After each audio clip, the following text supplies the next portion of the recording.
Atha Yoga Anushasanam. Namaste. Welcome to Unravel the Thread, a podcast for people who want to apply the Yoga Sutras to yoga practice and to life today. Available online at simple-yoga.org, where you can also find videos for practice, dozens of articles, videos for chanting, and guided meditations to enrich your practice. I am Ruben Vasquez, your companion on this journey of exploration. I am grateful for your comments and questions. It really makes my day to know that Unravel the Thread is making a difference in your practice and in your life. This podcast presents excerpts from the book Unravel the Thread, the complete guide for living the Yoga Sutras today. If you love the podcast and want to support my work as an independent content creator, on the simple-yoga.org website, you can easily donate to keep the podcast going. Since last week we explored the question, who do you think you are? Today we will continue our journey by contemplating what is our true nature. As we contemplate the questions related to who we think we are, we may start noticing some of the things that we think we are that are temporary and keep changing. Then we may think, clearly those things are not who I really am, because I am still here even when they have changed or disappeared. Yoga is a practice with a long history, perhaps because in its entirety, yoga relates to one of life's fundamental questions, a question every human being ponders sooner or later. Who am I? Practicing yoga is an empirical way to explore this essential question through our ways of moving, breathing, thinking, feeling, acting, and interacting. So, if I am not who I think I am, what is my true nature? Let's explore that this week. Find a quiet space and a very comfortable position. Sit, recline, or lie down.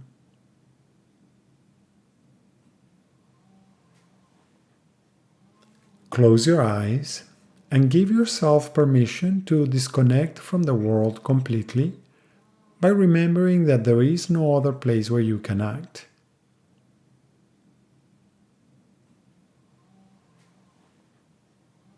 And then choosing to be right here.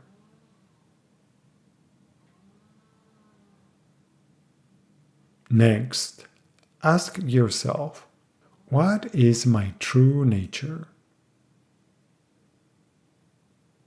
Be curious and calm and listen for an answer. Invite yourself to relax as completely as you can.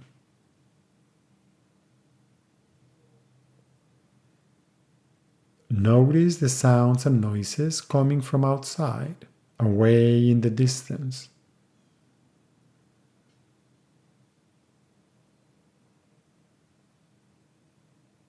After a couple of minutes, notice sounds and noises that are closer to the building you are in. Notice without having to identify or describe. Just hear the sound and its own internal structure.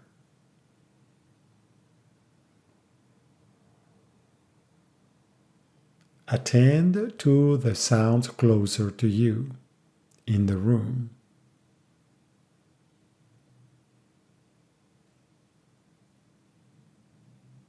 Don't describe or narrate, just listen, becoming aware of the multi-layered soundscape all around you.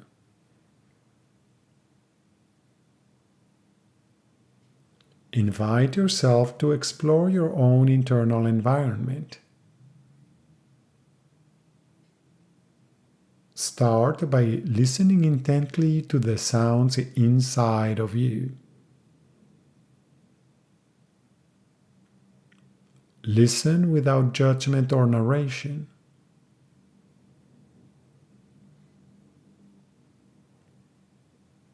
Be curious and notice what is happening inside of you without trying to edit or censor what you notice.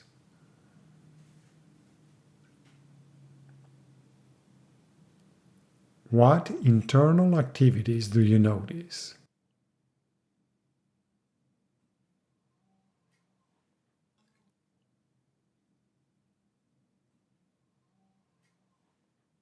These internal activities may be sensations in your body, thoughts, or emotions.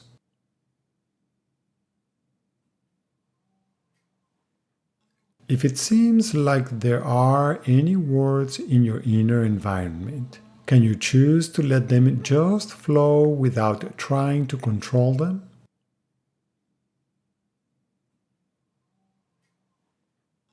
Now, focus your attention on the way your body is breathing. Feeling each inhalation and exhalation from the moment you notice air starting to flow into your body, all the way to the transition between your inhalation and your exhalation.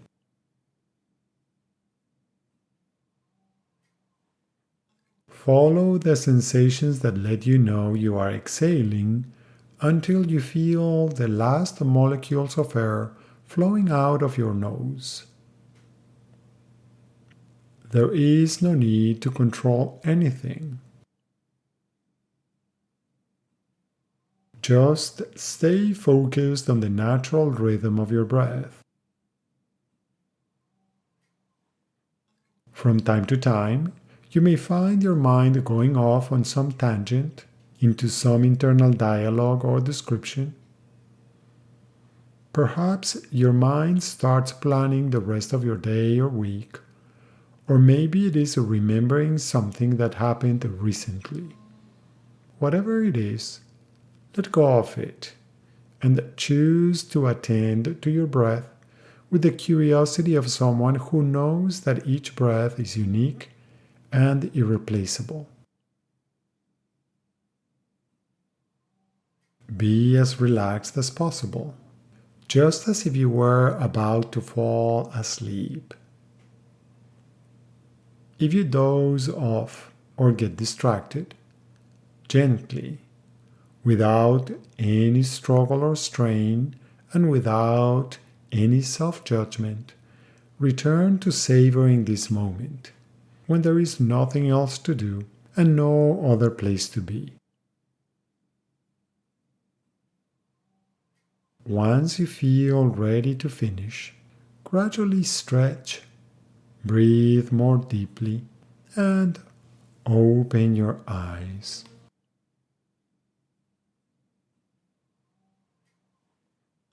Even when you try to be very relaxed and make time to do nothing but relax, you will notice how your ways of being, like your tendency to complain, plan, comment, or narrate, will pull you out of just being with what is and into the complex ideology you have been constructed in your head throughout your whole life.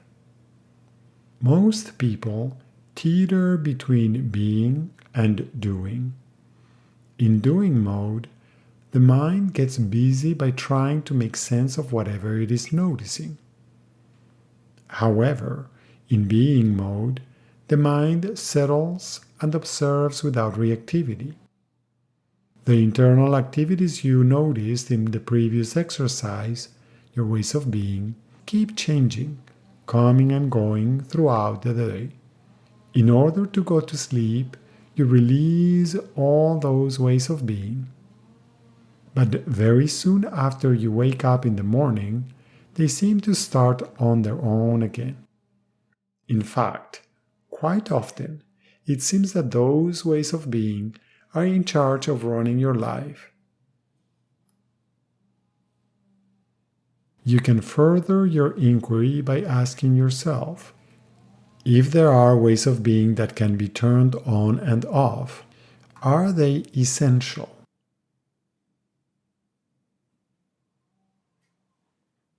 Are these ways of being fundamental to being who I am?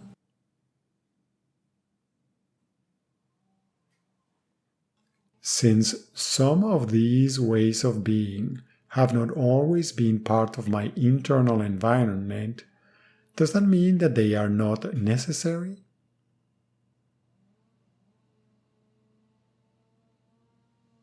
What is left when those ways of being are turned off?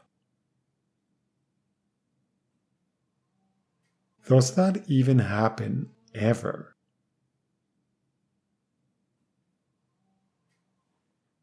Where are all those ways of being manifesting?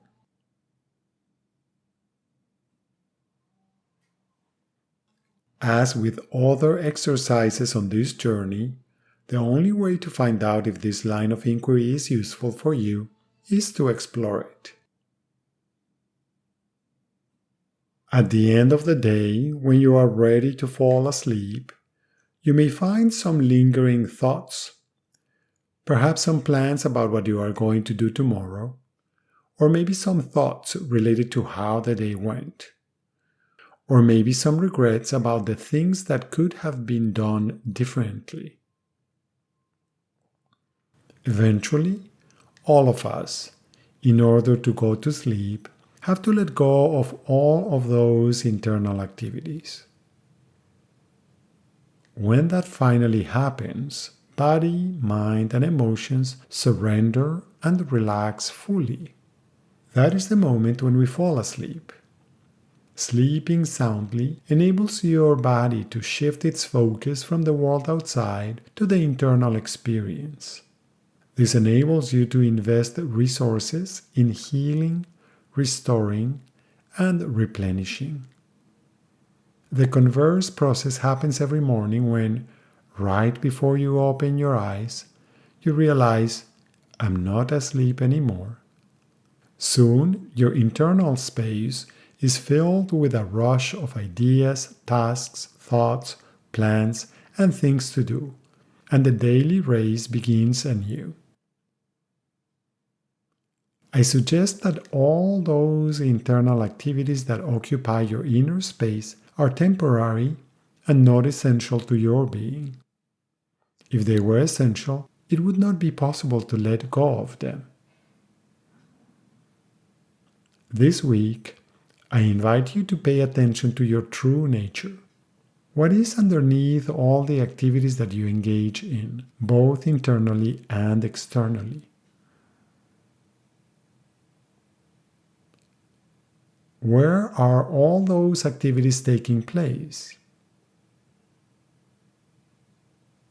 Instead of trying to capture a single specific answer in words, notice if the simple experience of being may offer you a connection to what your true nature is.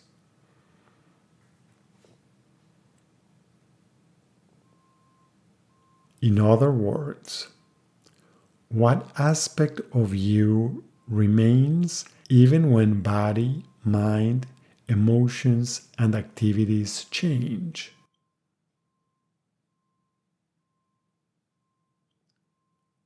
What remains when all activities seem to stop?